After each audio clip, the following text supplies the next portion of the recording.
Boa noite. Obrigada por estarem hoje conosco e agradecemos a Deus por essa oportunidade de estarmos juntos novamente nessa casa que nos acolhe carinhosamente. Só de estar aqui a gente já sente um calor, né? Um afago, uma bênção no coração. Toda vez que eu venho, eu cheguei em casa. E naquela minha casa, lá em Recife, é como se eu estivesse junto da minha família. O estudo da noite de hoje está no livro Fonte Viva, que é o livro que a gente está estudando. Psicografia de Chico, ditado pelo Espírito Emmanuel, no capítulo 58. Chama-se Discípulos. E aí, antes de começar a ler o trecho do... Vocês sabem que Emmanuel, nos seus textos de estudo, normalmente ele pega algum trecho da Bíblia dos apóstolos e trabalha este texto, né? E aí, quando a gente pensa em discípulos, paremos e pensemos, o que é um discípulo?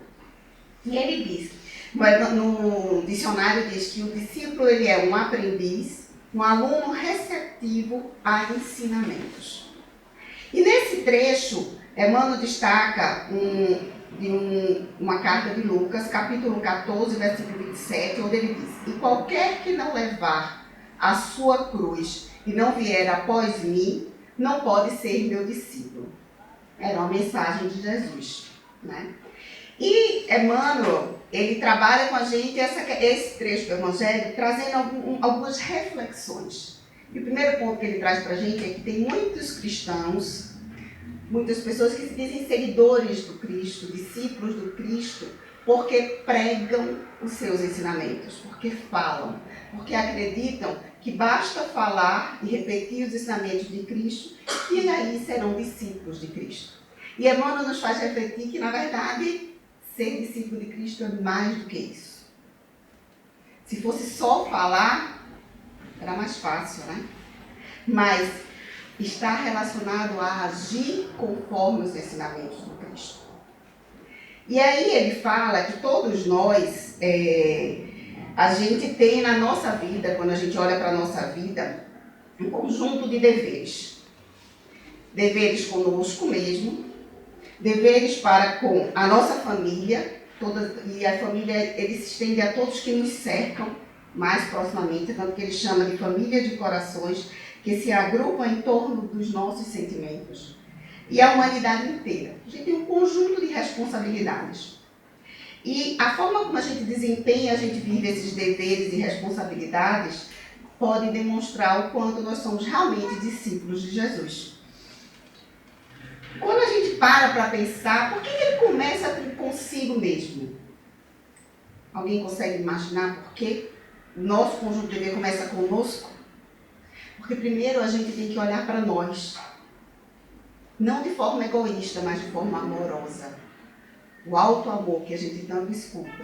Para que a gente possa se entender, se compreender e perceber onde erramos, ou seja, o que ainda temos a melhorar e o quanto já melhoramos. Porque às vezes a gente fica só na chicotada, né? A gente fica sempre dizendo, eu não fiz, eu não faço, eu não sou bom, mas a gente já deu alguma caminhada. A cada momento que a gente toma a decisão de olhar para dentro de si, e perceber, e estudar, e compreender o que eu tenho a melhorar, eu já estou caminhando. Por isso que o meu dever começa em cuidar de mim. Cuidar da minha reforma íntima. Cuidar do meu corpo, do meu espírito. Cuidar para que eu possa cumprir o papel que eu decidi ao vir para cá. Que era de me transformar, de ser melhor do que eu cheguei. A ideia é a gente sair daqui melhor do que a gente chegou. Apesar de ninguém gostar muito de falar de desencarne, né? E quando a gente fala em reconhecer para com a família, porque a responsabilidade da gente começa com quem está mais próximo da gente. Então existe aquele espaço com quem nunca viu, mas no dia a dia está lá, batendo na família, brigando com todo mundo no trabalho. É aquele vizinho chato, mas está lá pregando o evangelho. Está lá, falando manso. Eu acho que é Rossano que fala. Quando chega na casa espírita, a gente já fala mais mansinho, né? Eu não, porque eu falo alto mesmo. Mas o pessoal fala, né? Quando você chega na casa espírita, já está tratando com meu irmão, meu querido, né? Mas a gente está caminhando, a gente tem uma história.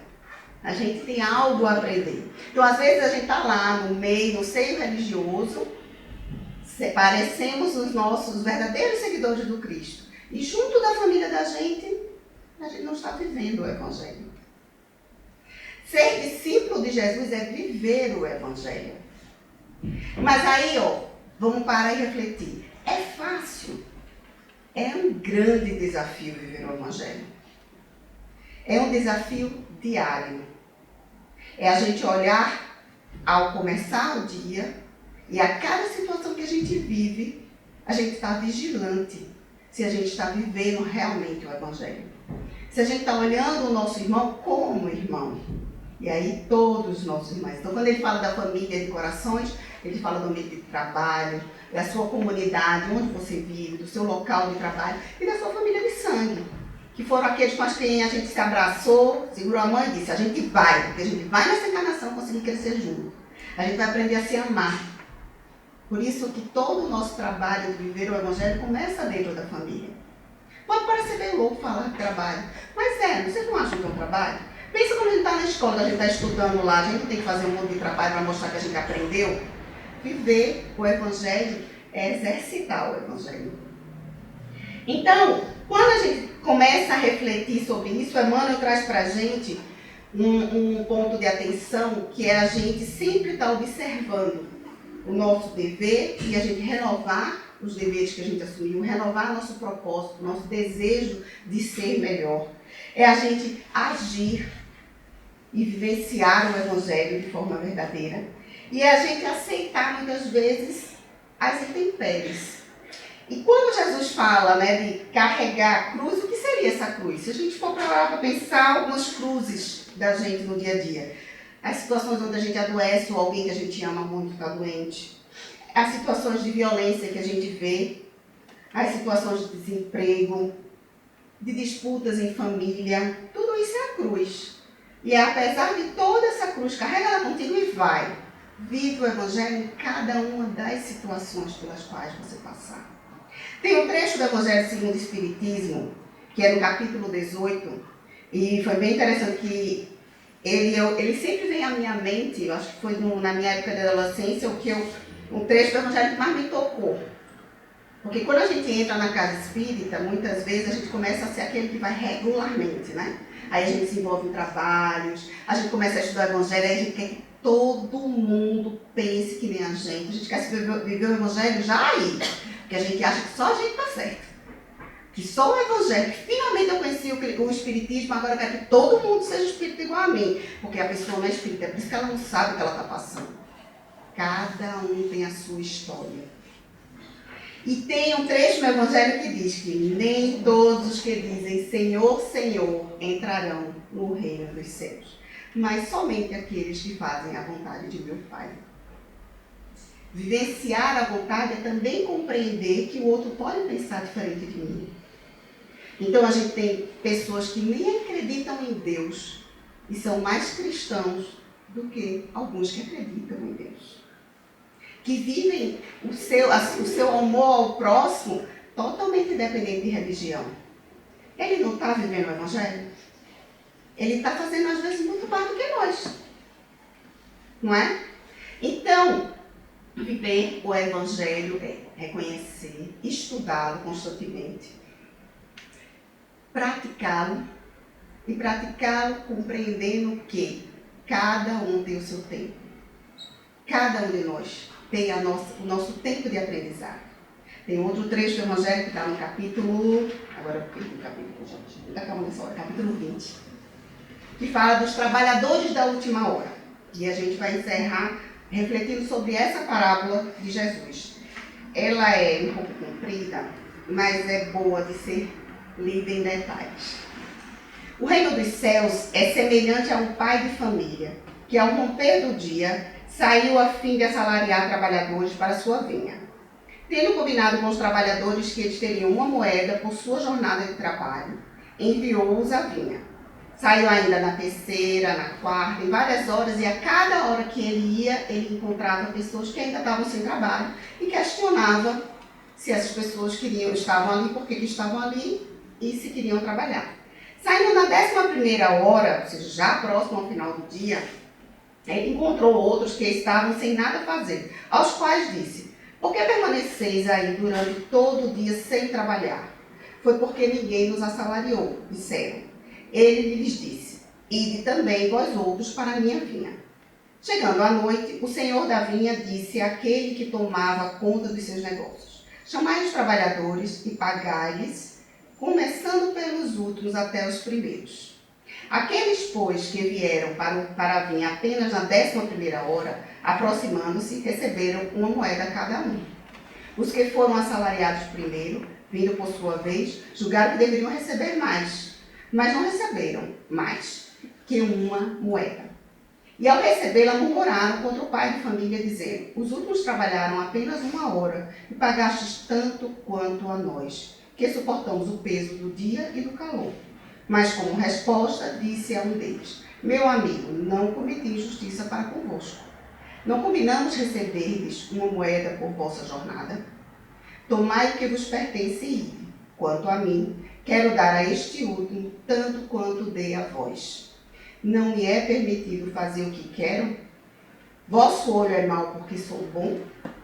Assim, os últimos serão os primeiros, e os primeiros serão os últimos, porque muitos são os chamados e poucos os escolhidos. Mateus capítulo 20, versículo de 1 a 16. E ele fala também de parábola da festa de núpcias, capítulo 18. Trabalhadores da última hora. É isso que todos nós somos.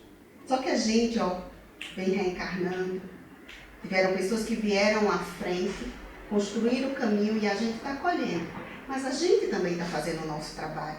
Por isso que a gente vai ter a recompensa, igual aqueles que lá atrás começaram. Porque se a gente quer, se a gente esperou o momento certo para esse aprendizado, a gente merece ter o reconhecimento e a conquista. Agora, se a gente ficou lá vagabundando, sem fazer nada, para não, quando tiver perto, não, 1 hora eu corro atrás do meu trabalho. Aí esse também não é justo que ele receba igual. Mas isso também não quer dizer que depois que ele tomar consciência que ele precisa mudar, a porta estará fechada para ele. Porque tudo está associado à vontade. Se eu quero me transformar, se eu tomei essa decisão e começo a fazer por merecer essa transformação, trabalhar por ela, eu vou ter a recompensa. O ponto está em eu reconhecer que eu preciso mudar. Então, para a gente ser discípulo, vamos ser discípulo a cada dia. E vamos procurar refletir. Eu ainda tenho algo a caminhar? Tenho. Qual é a diferença? Agora eu quero. Se eu errei no passado, eu agora decidi que eu quero mudar. E quero colher o fruto dessa transformação. Pode demorar, eu posso precisar cair algumas vezes, porque eu demorei um pouco para começar a minha transformação, minha reforma íntima.